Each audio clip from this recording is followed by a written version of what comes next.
Hi friends, good evening. ఇచ్చిన వాక్యాలతో కథ కానీ కవిత కానీ రాయాలి అనే అంశంలో రాఘవ రాజ్యలక్ష్మి గారు రాసినటువంటి ఒక చిన్న కథను ఇప్పుడు మనం చదువుకుందాము.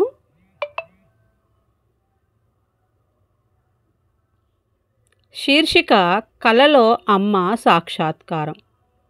మినీ కథ ఇది. చదువుతున్నది కరుణా సిరిమణి. బెంగళూరులో రాఘవ వెంకట్ అనే భార్య భర్తలు ఉండేవారు. నవరాత్రి సమయంలో ఆ రోజు మైసూర్ చాముండి ఆలయానికి వచ్చారు. దర్శనం చేసుకుని వస్తున్న సమయంలో వెంకట్ అంటాడు, ఎంతో అద్భుతంగా ఉంది అమ్మవారి అలంకారం.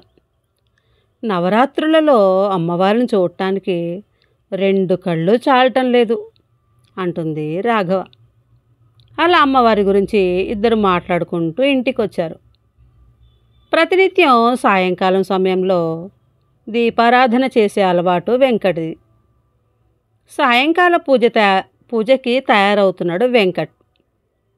ఆ సమయంలో అమ్మవారు వస్తుందని గుమ్మానికి పూజ చేసి అలంకరణ చేసి గుమ్మం తెరిపి అమ్మవారి రాక కోసం ఎదురు చూస్తుంది రాఘవ.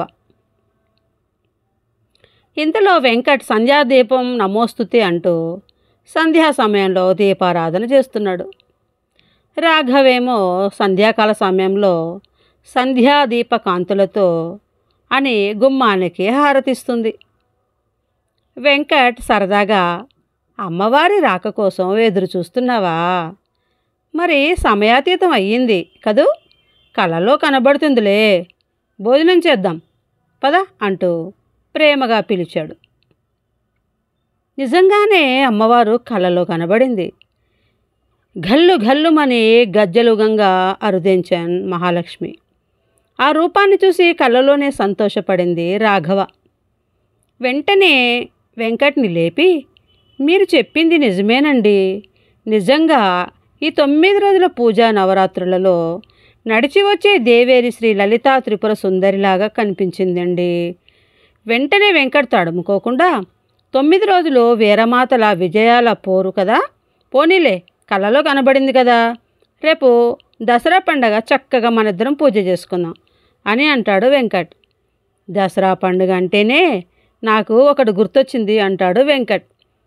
అయ్యవారికి చాలు 5 వరహాలు, పిల్లవానికి చాలు పప్పు బెల్లాలు. మరి అందుకే అంటారు దసరా పండగ హోరు జోరు కదా అని. ఇదండి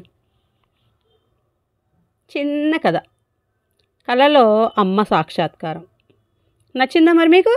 నచ్చితే లైక్ చేయండి, షేర్ చేయండి, నా ఛానల్ సబ్స్క్రైబ్ చేసుకోండి ఫ్రెండ్స్. బై. కరుణా సిరిమణి.